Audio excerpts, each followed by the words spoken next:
Welcome back to a new episode of Campus to Capital. And as you usually know, we normally start with introducing our guests by their roles and past achievements. But I think today, the name of our guest is enough of an introduction, as Julius and I are joined by Robert Habeck today, who's the former Vice Chancellor of Germany. We're super honored to have you here today. So thank you very much.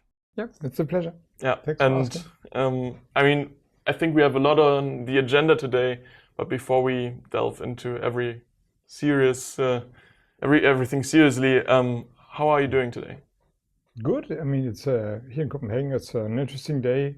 Tonight there's a big football game, but we have also local elections in Copenhagen. So I did my duty and went to to vote in the morning, and so it's an interesting day. And tonight, after we did our podcast, and I have another meeting at I think 7:00. I will watch television and see what's the outcome of the Battle of Copenhagen, so as they call it. So it's a good day. Interesting. That's certainly good to hear. Yeah, exactly. So, but then before we dive into the more serious and maybe also more contemporary topics, I think an interesting thing to hear for our listeners would be what initially motivated you to go into politics?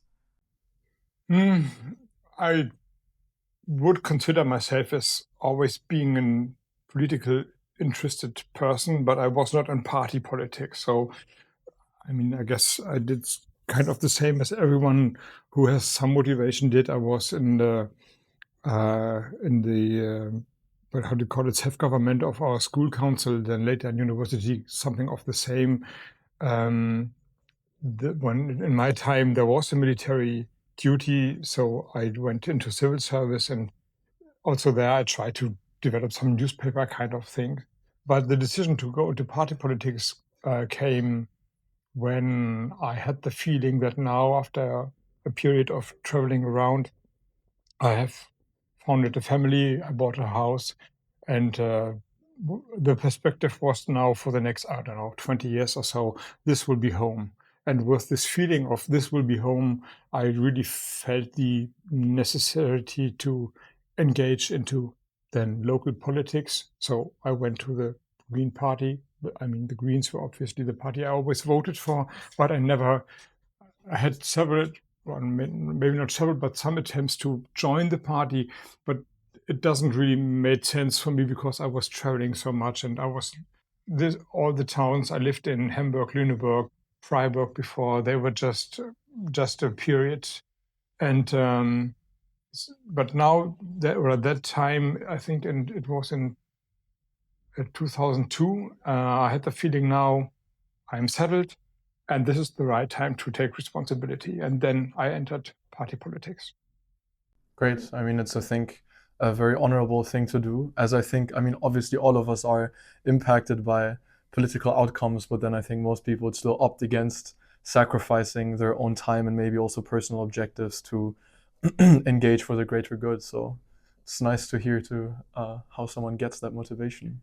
I agree. On this podcast, we usually engage with different people from different backgrounds. We have people from the research side. We had entrepreneurs, executives, as you might call them. But when we talked to them, there was a persistent theme that emerged when they talked about Europe and Europe's sovereignty, Europe's competitiveness in comparison to the US and China mostly. And they all said basically that we don't lack talent, we lack execution, that there's an execution gap. And they attributed this gap partially to the regulatory fragmentation in Europe. We do have high regulatory standards in Europe. There's the Brussels effect, and also, for example, an example would be the AI Act, that we are at the forefront of AI regulation in Europe. But from your perspective as being someone that really worked at the center of this equation, is this regulatory first approach a strategic asset, or does it slow down innovation unnecessarily? Well, you could set the standards if you have the financial and economic power. And I think this is now the problem, that Europe in the past had these power, and now it waned in a way. So looking back, you can, I think, make some arguments that the Europeans should have seen it coming. Especially the development in China and in Russia was not a secret, and especially Germany. I mean, this is the economy I know best, of course. They looked the other way. All the warnings they pushed aside. So a lot of people argued that after the first war Putin waged on Ukraine in 2014, it's a stupid, maybe ridiculous thing to increase the energy dependency. The Americans want us, the East Europeans want the Germans, but still the Germans pushed on and forward. And after Nord Stream 2, the decision for Nord Stream 2 was actually, after Nord Stream 1, the decision for Nord Stream 2 was actually made in 2015. So 1 year after the first attempt of Putin to invade Ukraine, the Germans decided, well, it's a good idea to be even more dependent on Russian gas than before. Now, looking back, this was a complete political mistake and a big failure. China, I would say, you could see the development in China, including the automotive industry, also years before now the results are there. But I mean, this is just complaining about the past and maybe mistakes made in the past. Now the situation for Europe is that we have really improved our competitiveness. Otherwise, no one will listen to us. And if we have if we are developing the techniques that will define the future markets, then we could regulate them. But this is the question. If we find the power, I would say yes. We have all the possibilities. We have especially in Germany, the financial powers. All the talents are there. We have a very strong research and university environment. So, but we have to use it. And this is the question. Otherwise, we try to regulate Chinese platforms like TikTok or American platforms like X, but we don't have our own how do you say, platform or maybe technique. And this is especially important for AI. So yes, we could set the standards, but we need the economic strength for the techniques that we try to regulate.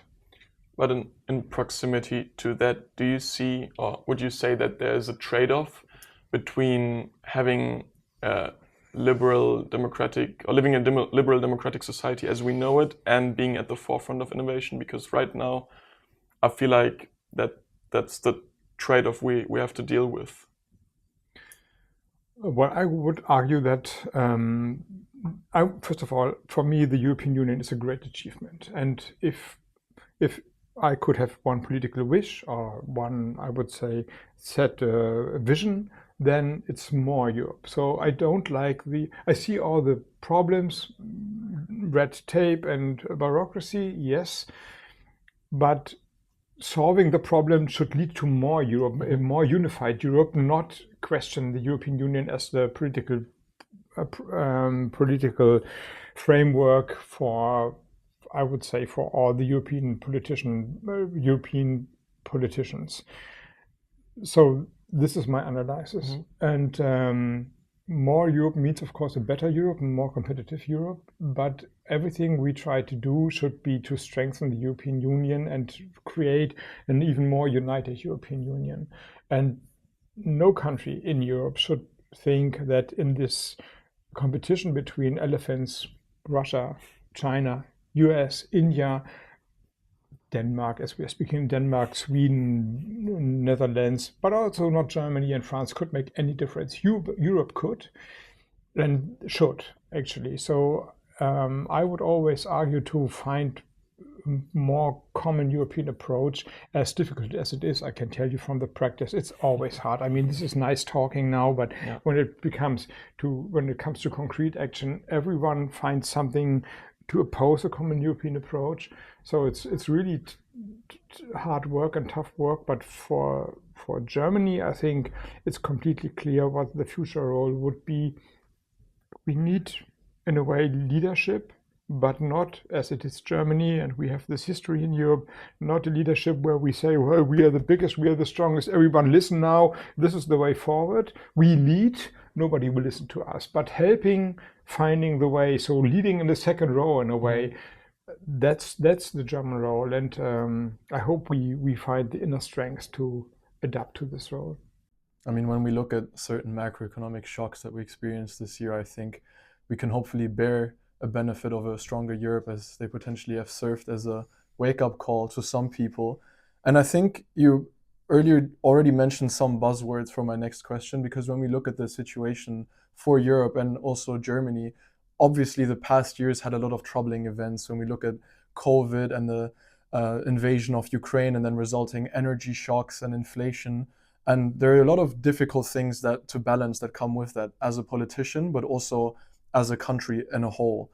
And how do you think, or what was your approach maybe to balance political leadership and also having strategic clarity with all of these difficult topics going on at the same time? Well, first of all, I would say, or I would argue that some of the crises you mentioned are, they are universal, but some have a very specific outcome for Germany. So COVID-19 hit everyone. So I don't know how these waves of the disease went through Europe. Maybe there was a period where Germany was more infected than others. I don't know. But it was a universal crisis in a way. The finance crisis was a universal crisis. But the energy crisis and the specific turmoil in economics is very German, I would say, because we were dependent from Russian gas. That's not a problem for Portugal or for Spain, not for Norway, not obviously as they are producing gas, not for Denmark as they had a pipeline to Norway. They made them independent before the war started.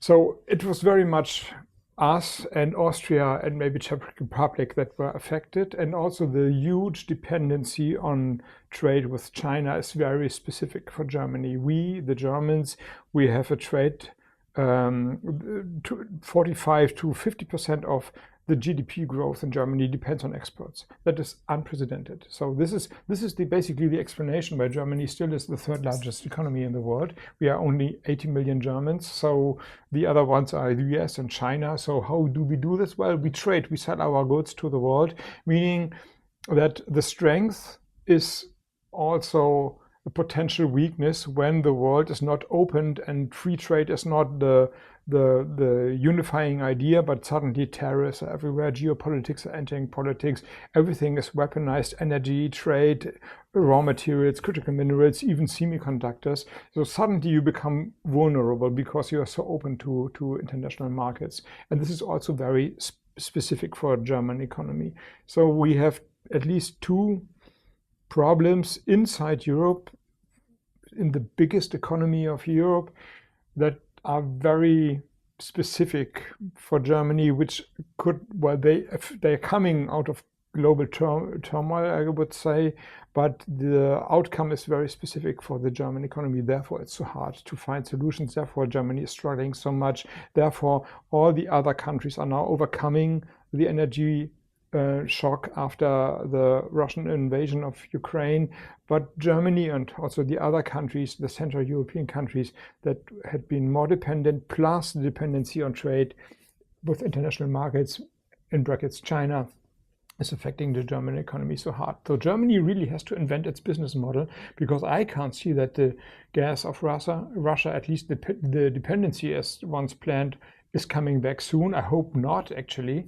And I don't see that Xi Jinping will change its strategy like in the next month and say, well, this was just a period, and now I ordered all the electric automotive industries to stop producing. That's going to happen. So the Germans really have to find something new. And this will take a while, actually. So the bloody truth is that the honest answer to the Germans and to the Europeans, therefore, and to German economies is we created this strong economy over the past 30 years.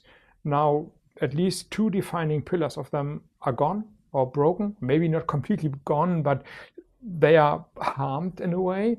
Now we have to do something new, invent something new, and this takes 1, 2, 3, 4, 5 years. So I think this is the problem that Friedrich Merz said, well, vote for me when I'm Chancellor. Tomorrow everything is different.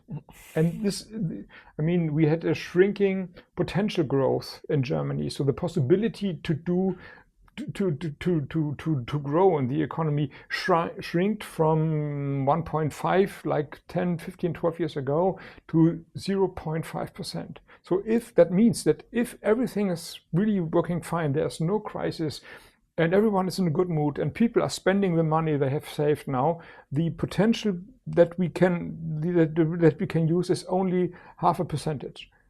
That's not enough. So we have really to develop a new approach for the German economy, and yeah, well, it's a hard but honest answer.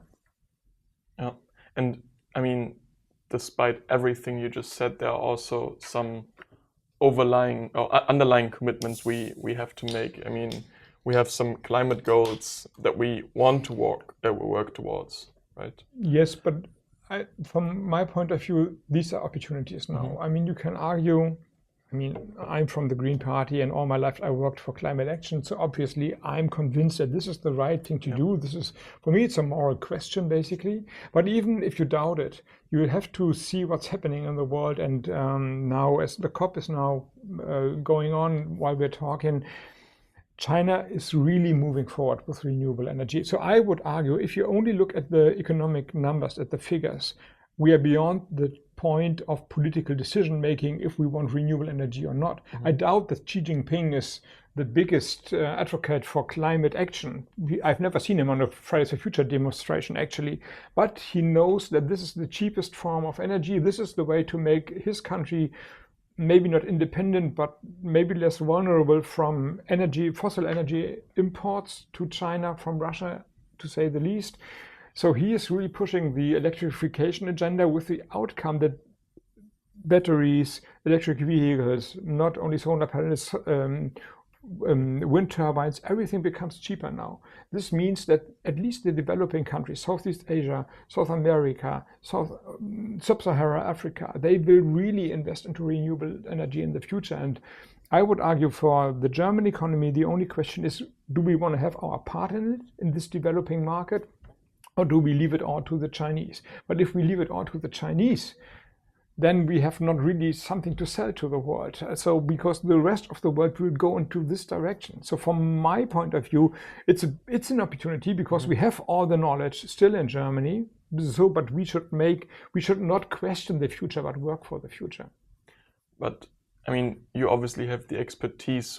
Do you see, or what do you see as the main reason, or is there an opportunity or like a solution that you could think of? Because I recently read the book Tech War by Wolfgang Hirn. I don't know if you. No, I haven't read it. Okay, but it sounds familiar in a way. He describes the issue as that China is able to integrate basically every step of their value chain vertically, and has no dependence on any other actor in the market. Would you say that could be a solution, trying to, like, from scratch, build up a value chain that has every step vertically integrated? Well, of course, China or the Chinese government can do some things that we should not wish to do ourselves, like over the heads of the people decide, well, there's a mine, you have to move your village, and we exploit the mine, and no matter what, and no protest is allowed. And, you know, I mean, this is if I say authoritarian, this is maybe too weak. So this is but I say now, for the lack of better words, this is an authoritarian run country, and we should not wish to be like China. So they can do things that are not possible to do in Germany and not possible to do in Europe, rightly so. But what we should, this does not mean that we have no chance of competing. I mean, open markets and a liberal democracy have more possibilities, include more people, are more creative than authoritarian run governments or countries. The only thing that I think we should adopt from China is, or maybe two things. First, don't question all the time the decisions we made. So we had a plan in Europe, becoming climate neutral. A lot of investments are in the pipeline. Lots of investments are made. Don't slow down the process, but speed up. I mean, the one thing I can't understand is that the automotive industry in Germany is saying we have a problem to develop climate neutral cars in the next 10 years. I mean, if they can't develop in 10 years the climate, they have the cars, I mean, basically. So, but they just have to produce them. But problems that cannot be solved in 10 years are problems we could not solve. So we should solve every problem in like 1 year's time or maybe 2 years' time. And we can, and we, the Germans and the European economy, have proven it time and time again that this is possible. But this is the second thing we should learn from China: strengthen the back and say, well, now we are in a world of competition and geopolitics. We won't lose this game. So be decided to take on the fight, and in the fight it is. So the world where everyone is nice and loving to each other, this word is gone. So stick to the plan and try to work for it, and maybe try to fight for it. I think these are the two things we should learn from China, and then the rest is politics. And when we talk about European competitiveness and the power demand, I mean, I read a report by Goldman Sachs that was published earlier this month where they said that they expect global power demand to increase by 165% up to 2030 compared to 2023 levels, which is obviously due to a main chunk of innovation in the tech space right now and demand for data centers and etc. And the former director of the European Central Bank, Mario Draghi, he was ordered to publish a report on European competitiveness, which I'm sure you've had a look at. And that he mentioned that he suggests that at least another 800 billion euros should be invested. And 300 of them into energy. Or yes, exactly. And he also mentioned the idea of purchasing power agreements to create direct contracts between energy suppliers and companies that are in demand of that power.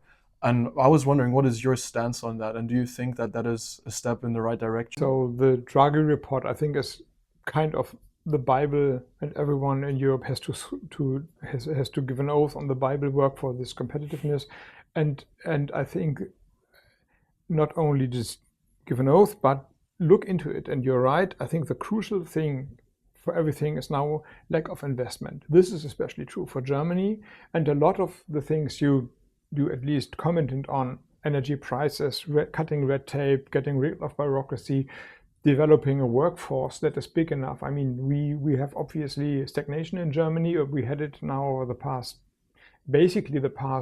starting in 2018. So the German economy hasn't grown since 2018. So it's almost, what do we have now? It's almost 8 years now, stagnation in Germany, and we have a lack of workforce. So imagine the German economy would grow again, the workforce demand would be even bigger. So this is a bigger obstacle for creating potential growth in Germany again. But this comes all down to one question: do we find enough money to be invested into the European markets and the German markets? And I think the Draghi report is leading the way. These 800 billion euros can't come from public money, not alone. So of course, public money should play a part in it, but this is impossible. It's not. Nobody, even not Germany, has the financial firepower to solve this problem.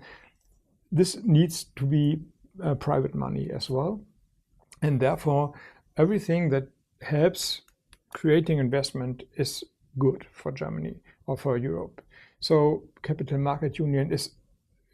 I mean, we needed it actually years ago, but now it's time to put it into place. Banking union included.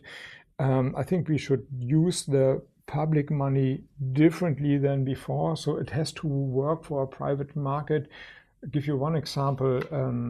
In Germany, we are giving export guarantees and investment guarantees abroad. So when someone is building a factory in, let's say, China or maybe Cambodia or Vietnam or whatever, they can come to the German government, they pay a little fee, like an insurance fee, and then the German state gives a guarantee if something is not really working, there's some market turbulence, an overthrow of the government whatsoever, we insure your investment. We're not doing it in Europe. Why? Because our understanding is that this is against the competition laws in Europe. This is, of course, an advantage. But why should we not define specific sectors that are where's a risk to invest in, let's say AI, for example, maybe a defense technology, maybe quantum computing, and maybe fusion, something where you can say, well, we need it. This would be a huge advantage of for Europe, but the outcome is uncertain. But we want you to invest in it, and therefore, this is a level playing field for all the investments. Therefore, the public money is guaranteeing in a way that at least you're not losing your money. And I think that would be wise to do it. At least develop something like this, that private money is more attracted to the European market. And otherwise, it would be impossible to unleash these 800 billion euros that are really needed in the European market annually. So every year someone has to spend 800 billion euros. So while we're on that topic, you would be in support of an integrated banking system? Absolutely, absolutely. I mean, I just said, I wish we had more common European answers. And this is just the basic, yeah. I wish actually that Denmark would enter the Eurozone and that maybe Norway would enter the European Union, but these are long shots. This is a short shot. So this is just technique. And as 3 Germans are sitting here at the table speaking, everyone is nodding. Yes, we should do it. Then you go to the German Sparkasse and Volksbank and they say, well, yeah, but we don't want to be integrated in this banking union system because we have our own insurance systems. Without Germany, it will not work. So in a way, we have to solve the problem also and do our own homework in Germany and help finding solutions, which are all possible. It's not this is not rocket science, but it demands some political leadership. And I mean, apart from enhancing the EU fiscal capacity, are there also institutional reforms that you could think of when we look at the EU? Yes, of course. I mean, if we should develop Europe more into the direction of, in the end, maybe something like the United States of Europe, I would say the best or the next logical step would be that the European Parliament is voted for on a European scope. So now the Parliament is put together with different parties on a national basis. So there's no common. Of course, some of the parties try to overcome it by saying, now this is our European running mate for the party, but you can't vote for them. If you have a German candidate, you can't vote for the German candidate in Spain. It's on the German list, and then he or she is representing the German. He or she is representing the party in other countries as well, but you can't vote for them. So having like a federal election maybe in Germany, having common lists where I think this would create some authority for the parliament and also would be the next step for a really integrated European democracy. And then, of course, other reforms are necessary. I mean, I'm a strong advocate to include the West Balkan countries into the European Union, but if they all got a commissioner, this is like, how many commissioners shall we do? Like 40 in the end?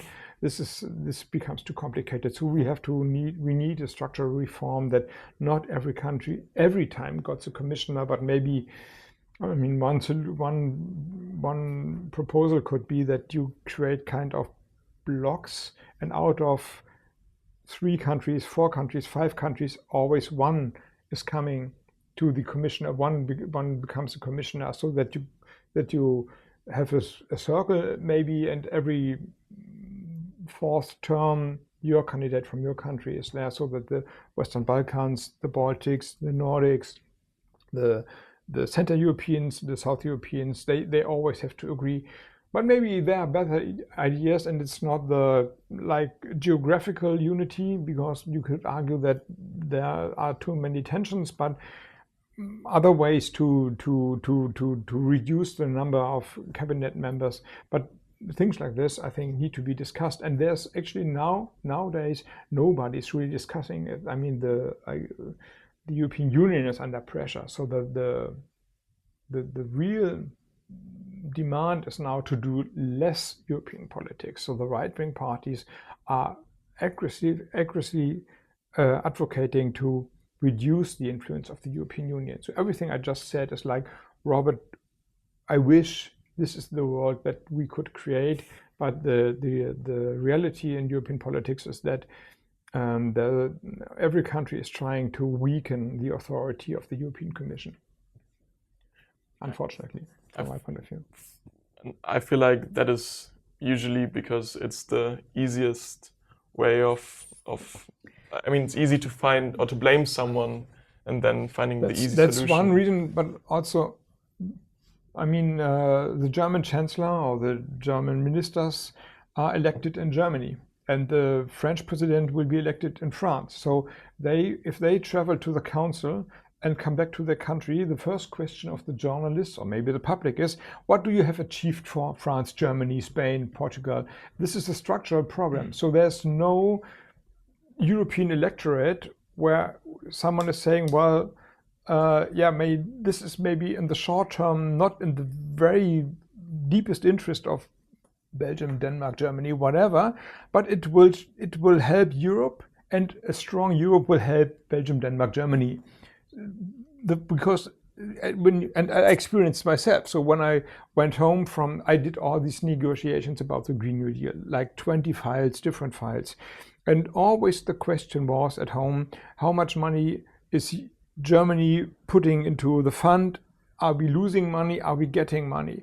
And if I would have said, yes, maybe we would, in the beginning, we lose some money, but this is good for Bulgaria, Romania, and I don't know, Poland. And Poland becoming climate neutral and stick to the European is good in the end for Germany.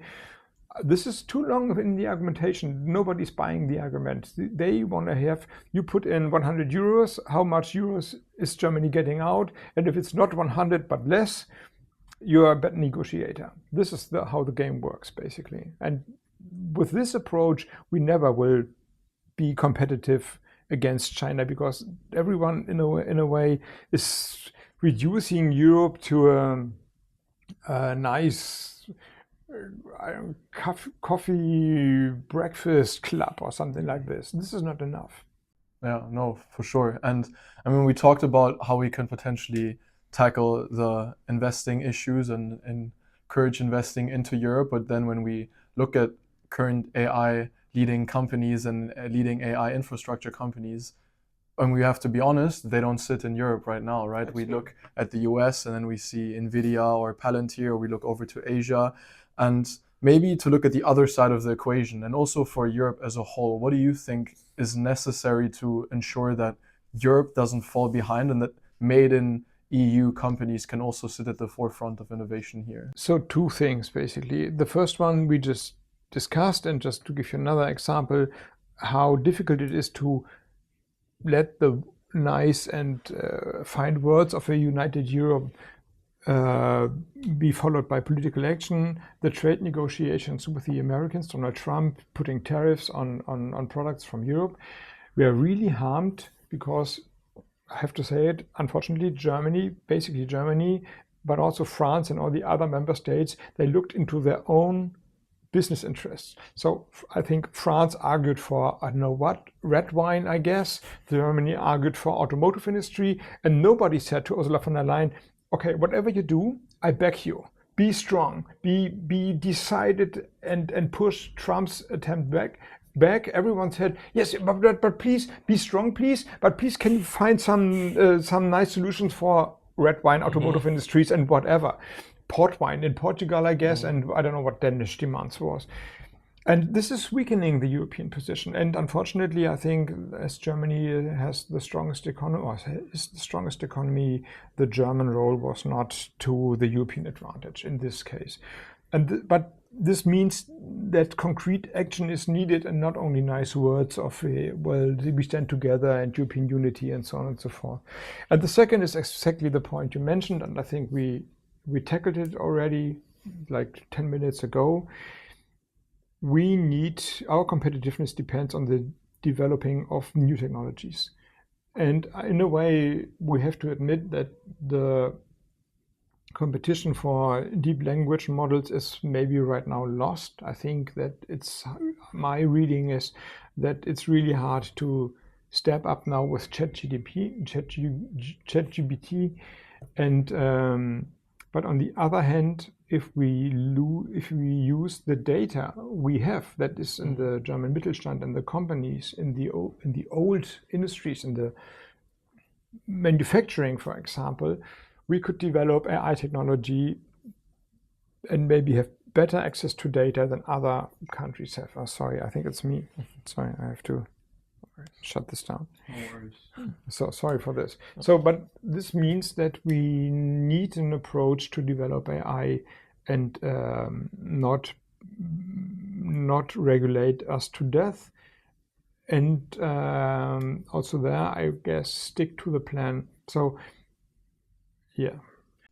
But I think, do you think that there maybe needs that we need to implement a certain incentive for entrepreneurs or founders of companies to kind of see the economic benefit and going down that path instead of rather seeing an attractive opportunity in serving already existing and predominant companies and technologies?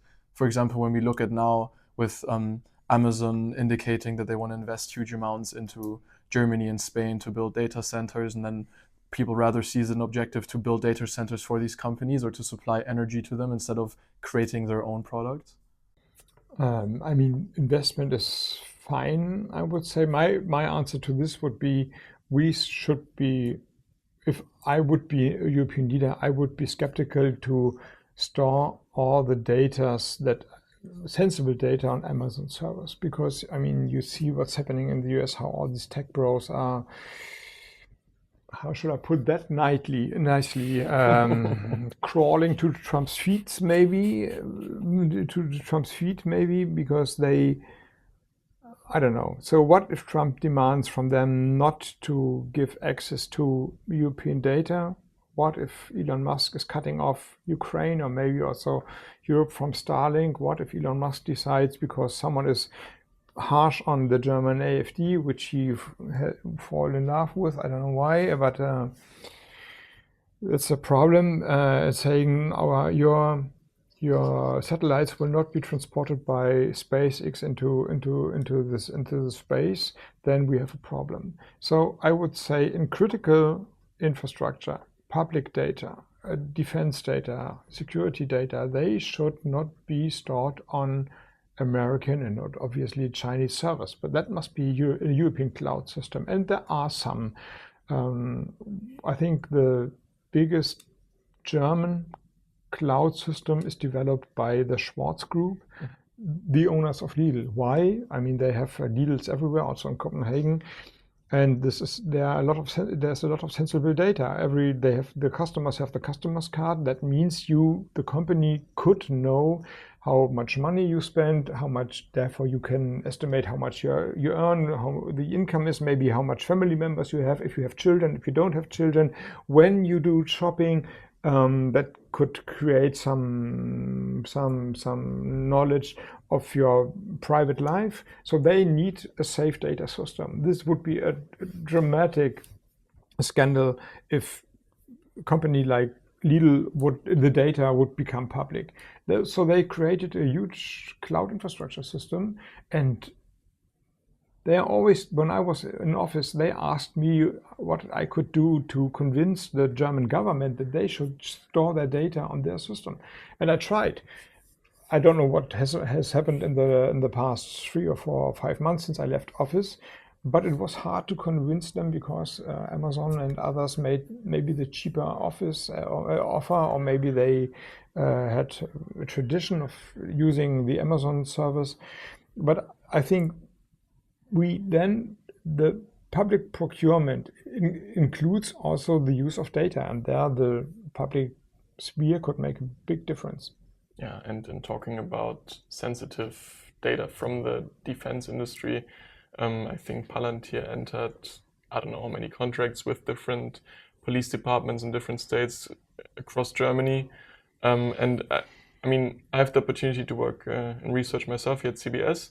I work on one project where we look at the contractual agreements of cloud providers with financial institutions. And when you look at these contractual agreements, it's basically, or it's very important, like once you're in the contract, they make it very difficult and very expensive to migrate the data and egress. Well, it's the same like private. If you have a, I don't know, Apple or maybe Signal and WhatsApp, you can't communicate between Signal and WhatsApp, so they really try to bind you into their system. That's true. So, but and of course, data is always the growth is exponential. So if you have the data and you use the data becomes more and more and more. So the advantage for the system, I don't think that Palantir is maybe the best software, but they have the advantage of time. They are now, I don't know how long they are in the market, and if a German or European startup would step up and say we can do the same, maybe even better, they don't have the access to that amount of data. But is it an answer, or does it just mean that we should be dependent on Palantir and X? And I don't think so. So this, in a world like that is so, in a way, dangerous, the Europeans should try to do better and develop these software systems. And then, okay, we are in a defensive right now, but somehow we have to shape the attitude to not playing not to lose, but playing to win. Mm-hmm. I mean, maybe moving a bit back from technology, data, etc., and looking on your time in government. When Russia invaded the Ukraine on the 24th February 2022, this represented a historic turning point, the Zeitenwende in German. And you had to make compromises in that time due to the geopolitical situation. And you traveled to the Donbass in 2021 and became the first prominent Green politician to argue or to say that not acting is worse than acting, if I quote you correctly. I argued that we need to support Ukraine also with weapons. Yeah. And that was not only in my party, but all over the political floor. This was like breaking the taboo. Mm-hmm. So there was no support at all, not from the Conservative Party, not from the left-wing party, obviously. But yeah. Mm-hmm. And how, or did this change your view on pacifism or understanding pacifism and responsibility and the use of force? Because, I mean, this is a complete new situation for every European. Yeah, the table has turned. This is the case. And maybe pacifism, I don't know if I would call myself a pacifist or ever would have. Like, I can't stand maybe fighting and maybe killing someone. But, I mean, I was brought up, raised, and I was 18, 19, and did my civil service within the age of 1920 when the Cold War was coming to an end. So everything was Cold War, and I could not see any reason to do this service in Cold War because this was just like a stuck situation. Now we have a hot war, and that's something completely different. In a hot war, you can't, that was my lesson learned when I was in Ukraine. Neutrality does not mean that you don't have any responsibility. So if you the saying was, Germany won't export weapons in zones of conflict.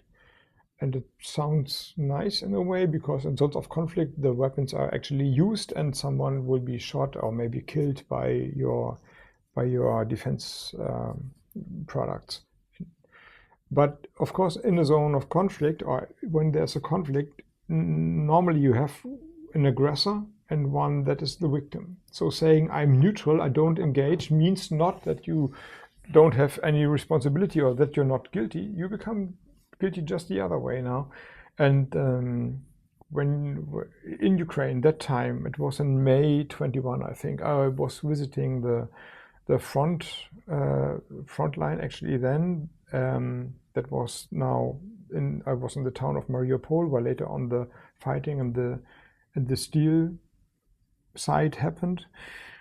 And drones were there already. So the Ukrainian soldiers I talked with asked me, the German politician, why don't you support us, helping us shooting down the drones? Our comrades are killed by the drones. Every day they come and they try to, and they're killing us. And you have the possibilities to give us to shoot them down. There's some machine guns like now, they haven't asked for Gepard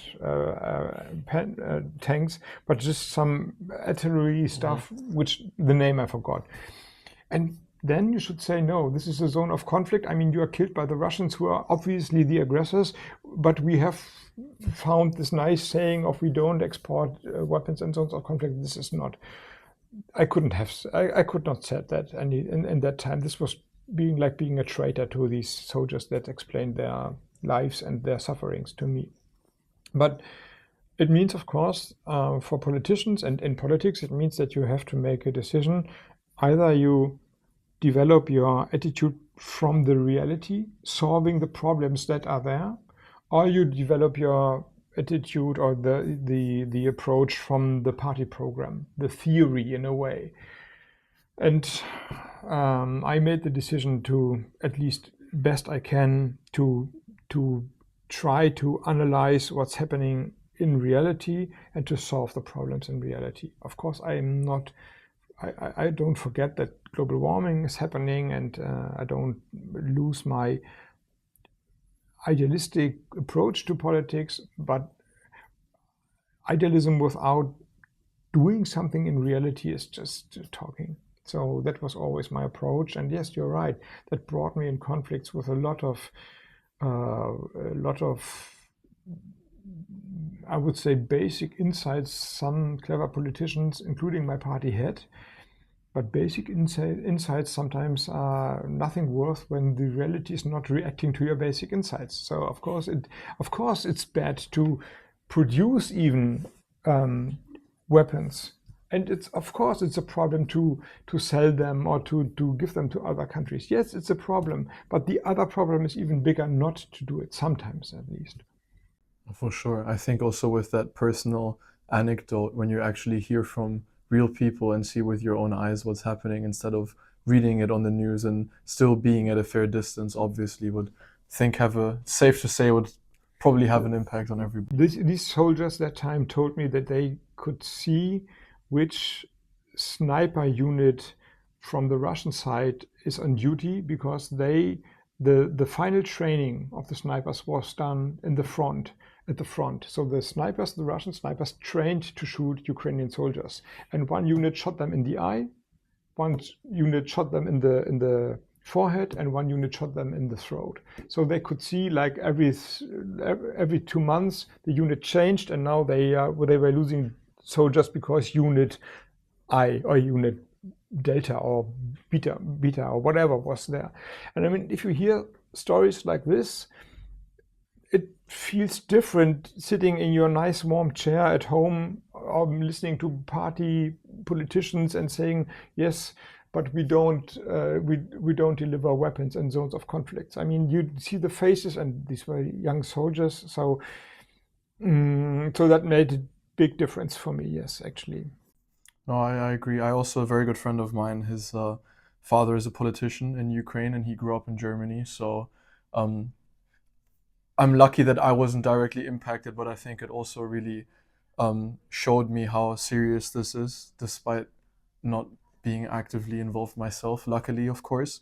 And I mean, when we look at the situation in Europe or globally, the global geopolitical climate right now is everything but relaxed, I would say. I mean, that is obviously also due to Russia, due to complicated relationships with China. And earlier we talked about how we should foster internal collaboration within Europe. But what do you think should the role of Europe be when it comes to cooling down global geopolitical tension, and maybe not to reactivate a sort of Cold War atmosphere while not moving too far away from Europe's own strategic objectives? From my point of view, the role of Europe is defined in the history of the European Union. And the very idea of the European Union is to limit power. That is the idea. It was created, the European Union, after the Second World War, I would say, after the experience of all these horrible wars Europe went through in the past centuries. So, but the idea was to limit power. Not the country with the strongest army has the power to just invade another country, as the Nazis did, coming from Germany. Not the ones who are coming from a dynasty maybe should decide which politics are in place. Not the ones owning the big social media platforms should decide how political debate should be organized. Therefore, all this regulation stuff was invented, and therefore democracy developed. The very idea of the European Union is, and I would say the very idea of democracy is, and this is what Europe stands for me, is that power can change. You have to accept that the law is limiting your power. Sometimes you win, sometimes you lose. That's bad when you lose. You don't like losing, okay, but this is you have to, if you play according to the laws, then you have to accept it. And what's happening now is outside of Europe, sometimes inside of Europe, a lot of political actors are not playing to the rules, are not accepting losing, and not accepting the limitation of power. Obviously, Trump and Putin, I would say they hate limitation of powers. Whatever they have in mind, they want to have unlimited power, that's for sure. China is more complicated, I would argue. But it's definitely not that Xi Jinping likes losing or want to have someone that is above him, including not the law. So there's a lot of pressure on the European Union. But your question was, what role should Europe play?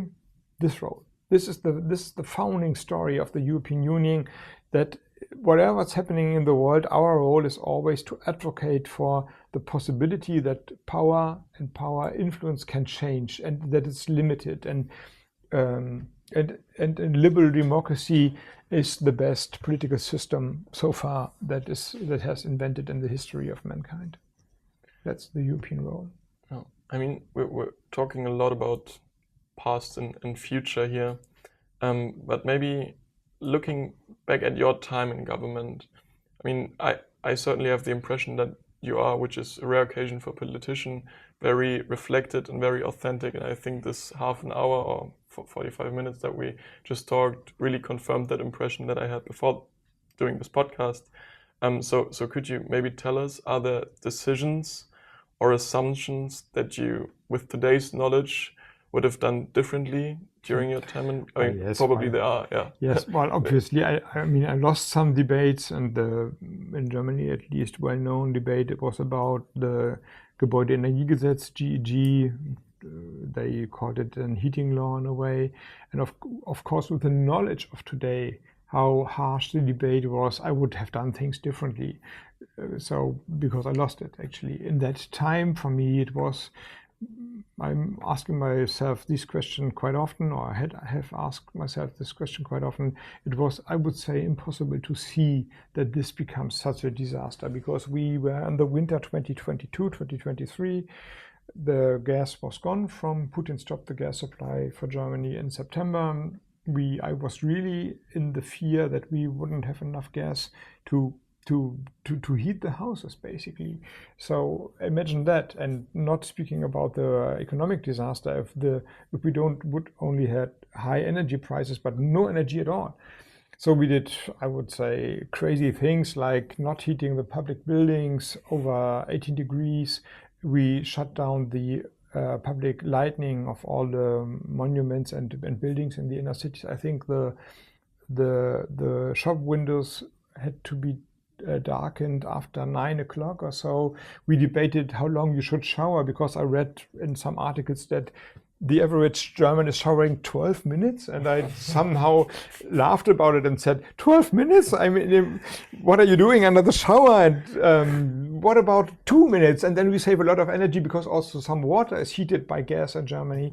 And so this was the debate. This was the reality on the ground. And in this row of sometimes crazy or at least funny things we decided in the government, I thought it's a nice thing or a wise thing that broken gas ovens should not be replaced by another new gas oven because we had to reduce our gas consumption, and that was the starting point. So, but when the law became public in February 2023, the general mood of the people had changed. So, I mean, this is a hypothetical question, but what would have happened if this law became public in November? Maybe nothing would have happened. But in February, the winter was over, nothing has happened. We experienced in a way these paradox that if you prevent a crisis, so you don't experience the crisis, you don't get any credits, but people just think, well, it wasn't so bad. And that was my mistake, of course. I mean, as a politician, the one thing you have to do is understand the debate in the public, the mood of the people, and to explain, maybe translate to the people according to their mood why some decisions are necessary, why we have to go this way or that way. So this is the basic political job you have to do. This is the difference being an expert, knowing everything, and winning the argument. So as a politician, you always have to find an argumentation, or at least Tilgang, siger man på dansk, a path to the public that allows you to bring your argumentation forward. And this was my mistake. But but in general, I think that was of course hard, and I paid a price for it. But in general, I think we, the government, and also myself, the people I worked with, developed a lot of things that were right, maybe a little bit before that time. But now I see that I would say that everything I haven't achieved in the government, but that was on my table, is now be done by the government of Friedrich Merz. So I have the nice life in Copenhagen, and they're doing all the work and doing the good stuff that I developed. Good luck with that. Okay. But I think, I imagine that to be really hard. I mean, being a politician, working, solving things, and then getting the backlash. Yes, both. I mean, you pay a price, of course. Private life is not so private anymore, and like everyone has an opinion about you without ever having met you.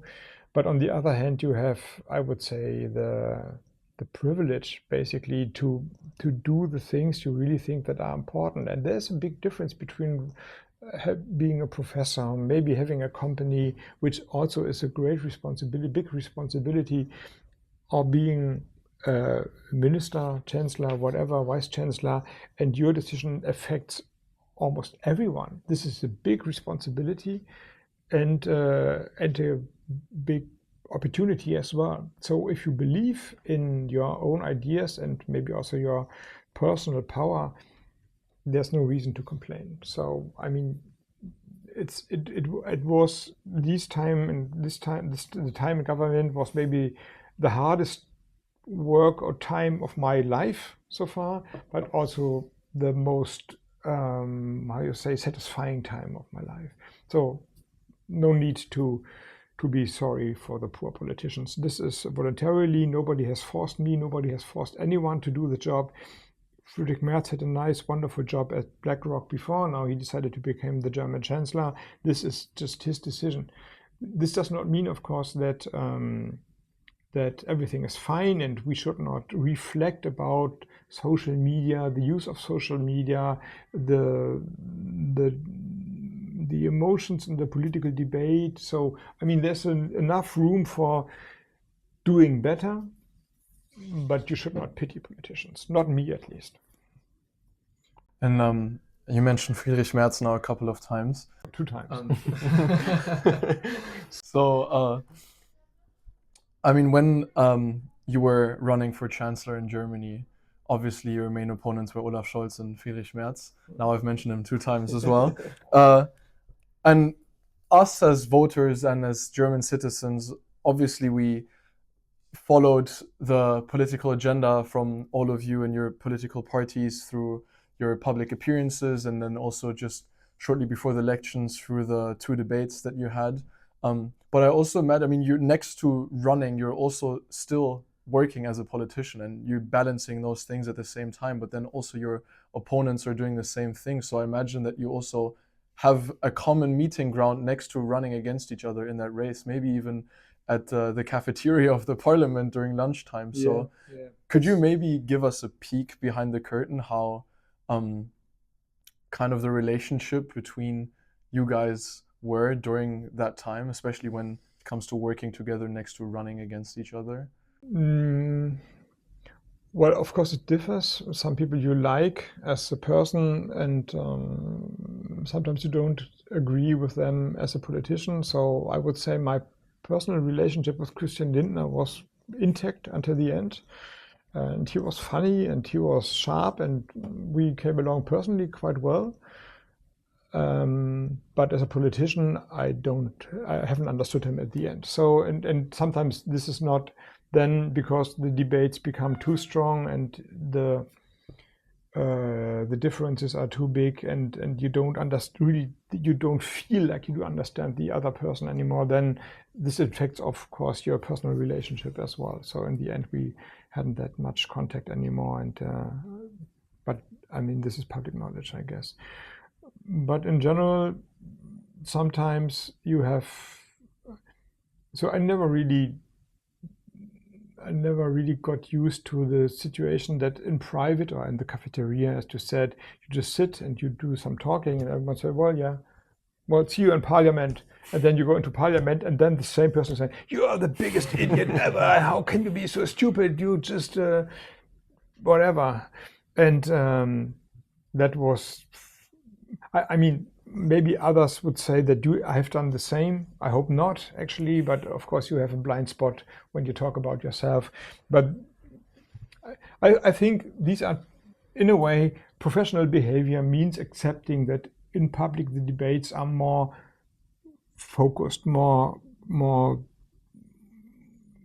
they have a hard edge, or a sharp edge maybe. That's okay. But between having a harsh and rough maybe, and maybe also, how should I put it, like robust debate, and being and attacking one as with a personal integrity. This is something different, I would say. And yeah, but I mean, no reason to complain, actually. So this is like normal political life, but sometimes there is this gap in what you think that people think of you and what you hear that people are saying. But this, I guess, the same is true for other people. They would say the same about me. And I mean, you don't have to mention any names or any specifics here, but one thing I'd also be curious about here is that, would you ever have conversations with people in your political opposition where you would maybe discuss or challenge each other's views in discussions that would happen behind closed doors?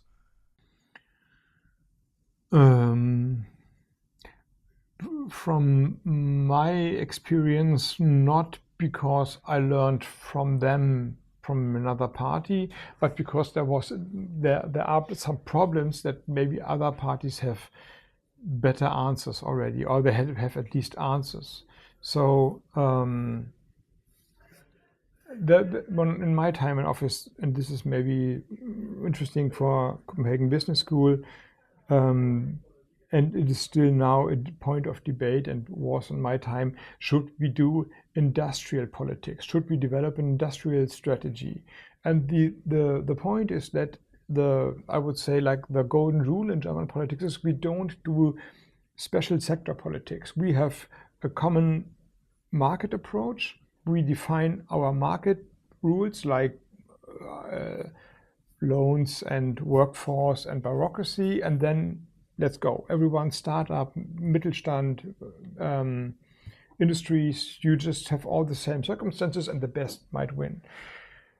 And I accept this. So I hadn't on the agenda the plan to do industrial politics. That was not my plan. I wanted to transform the German energy-intense industry and leading the way to growth and climate neutrality, combine both. That was on my agenda. Then the war in Ukraine happened, we lost the gas, the prices were skyrocketing, and suddenly the energy intense industry had huge problems. They couldn't produce anymore.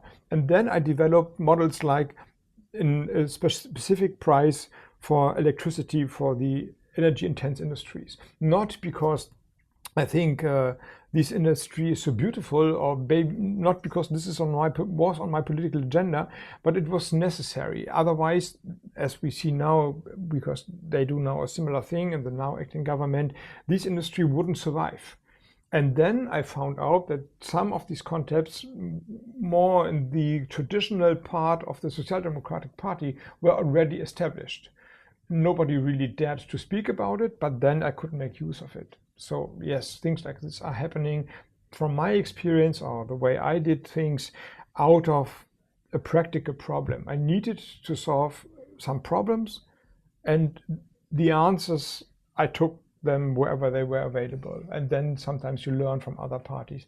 But it's not that it doesn't, I think this answers your question, coming from the practice.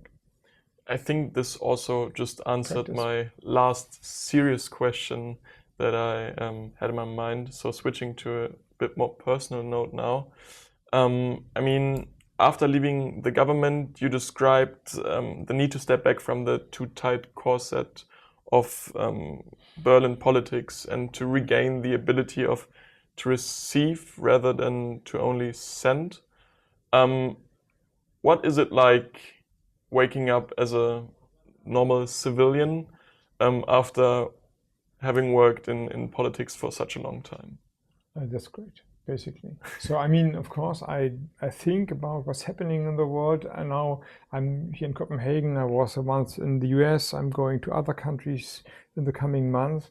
So my perspective has changed. I'm looking more from outside now to Europe and to Germany, and of course, this changes your view, and you learn different approaches. So, I mean, for example, in the US, everyone is hoping that you will follow the path of climate action. So, from their perspective, we are the ones that can hold the world in a way of transformation. From, I would say, the German and the European debate, as you just quoted, maybe we are overdoing it. Maybe we do too much climate action. Well, not obviously, because we actually do too much. We are too slow, basically. But others are doing not so much, and maybe we should just reduce our climate goals, not speed up everything. But from the outside, from the other context, most of the other politicians are saying, "Well, please, Europe, go on and be strong by this." But privately, of course, I mean, you give a lot away when you are in public service, and now I have it back, or at least I get it back. But also, like normal things, we just to tell a story. I had some hard time to finding this place. I was driving around with a bicycle around Copenhagen Business School, not knowing where to go, because I had to find out, and I don't know why Google Maps showed me a different place, and then I called you, and then we found us. When I was a minister, someone else was, and maybe some police officer was sent before and checked out the place. And when I arrived, basically by car, someone was opening the door and saying, "Here, this is the way to go. So you don't have to organize your own private life." But of course, you lose it in a way. So I forgot all my PIN numbers for my credit cards, because I never really used my credit cards. I have to now update my mobile phone. I have to, all this stuff of living and working now in Denmark, I did alone, and I was sitting with all the other, like normal people, on a bench and waiting until I was called in.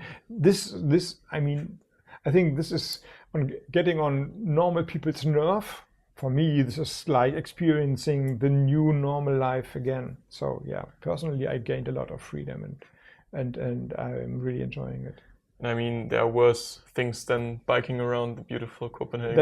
That's true, but when you look at your watch, which I don't have, and see you, it's becoming late, and you're waiting then you have some pressure. But as we said, we're students. Yeah, while you have time. Yeah. We're happy to wait. No, and I think it's probably a nice aspect that not many people consider in an afterlife after politics. And I mean, outside of your career in politics, now you lean into academia and into research. And do you have any objectives in that field, or is there anything you want to achieve or gain out of that specifically? I don't know right now. So for me, my thinking was I worked for climate action, for renewable energy, reduce CO2 emissions for 20 years. So the red line, or the narrative in my political career was always the green issue in a way. And I think still it's necessary to do that. But of course, global warming is now happening. So in a way, I changed the perspective and said, okay, what's happening on the security side if global warming is coming now? And I mean, you could think about a lot of places, and basically if you would ask some AI program, please identify the, let's say, 10 hotspots worldwide where global warming would create some tensions and maybe some conflicts and maybe some wars, they would do it. I decided to work on the Arctic because when I came to Copenhagen, the Greenland issue, Trump wanting Greenland as being part of the US, was everywhere. And Arctic is very much interconnected with the Baltic Sea. So the push from Russia to the west, to the northwest, is very much on my political agenda, and this is what I'm doing now. And this is only, but of course, only part of a bigger picture that global warming and a different climate, which will come. This is decided, even if we do everything right in the future, which does not look like it. Still, global warming would happen, and that means, for example, that the Arctic will become, the ice is melting. In the mid of this century, the pole will become ice-free, at least in the summer months. Ship routes are opening up. The access to raw materials is possible. Suddenly, you don't have to drill through the ice, but you can maybe explore it, at least near the coast, in ice-free waters. Russia is moving forward, China is moving forward. This is the reason why the US is reaching out to Greenland. And this is like a blueprint for other conflicts where maybe some water is missing, and people are suddenly have to cope with a completely new and difficult and dangerous climate situation. So this is what I'm working on, and it helps me to understand like the backdrop of what I have experienced in my life in office. And how long I'm going to do this and what I'm going to do with this, I don't know. If you ask me, would you ever enter politics? I have to say, I don't know. And this is the best for me to say, because in the last 20 years, I knew all the time what's next. You had an office, there was an election, you campaign, and you get the next office. Party leader, minister, going to the federal level, again campaigning, party leader, next office. So over the last 20 years, I was like in a tunnel and running all the time. And now suddenly the tunnel is gone, and I look to the horizon and say, there's a possibility, you can do, there's an opportunity. And I think I need just some time to recover, and then we see. I mean, that actually would have been our last question, if you would ever have a future interest to return back to politics. But also outside of that, I mean, you still have a lot of expertise and also, I think, a very valued opinion by a lot of people.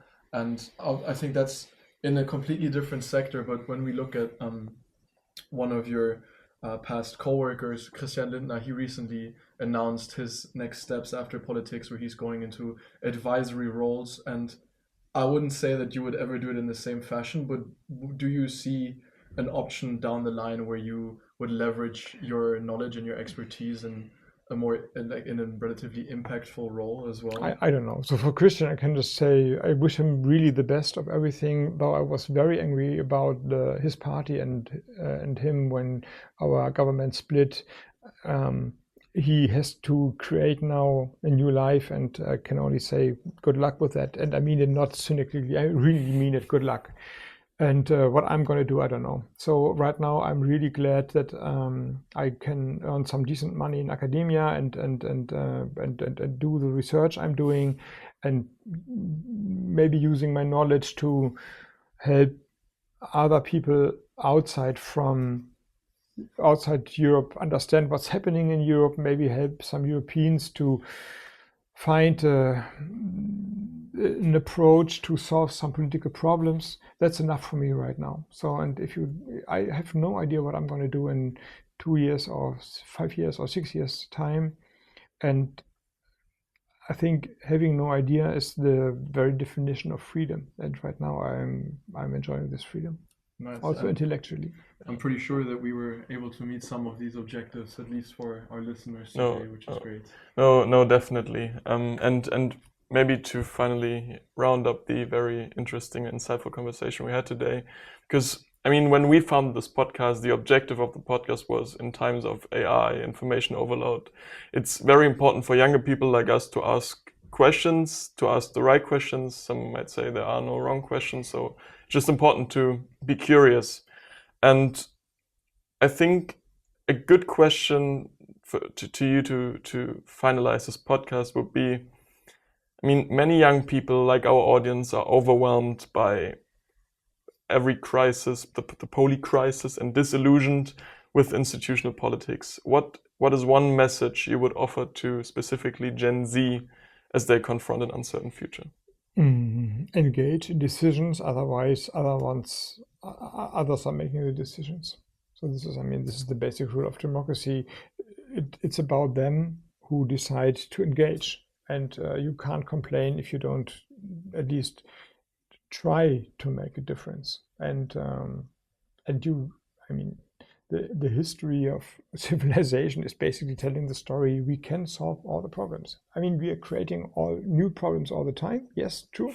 But then these new problems are going to be solved, and then it's an ongoing process. Be part of the process and not just leave it to others. If you leave it to others, okay, it's a personal decision, fine. But then you can't complain that the others are just idiots and doing everything wrong. You have to do better. Yeah, great. I mean, awesome. Thank you. Yeah. Thank you so much. This was great. No, thanks a lot, Robert. It was a pleasure. Okay, great. And to our audience that probably or hopefully watched until now, make sure to, as always, you know the drill, subscribe, leave a comment if you found something particularly interesting today, and leave a like. And if you're interested, you could also check out what Robert is doing right now at the Dansk Danish Institute for International Studies. Exactly. Yeah. Yeah, so thank you for tuning in, and then we'll hear you in 2 weeks.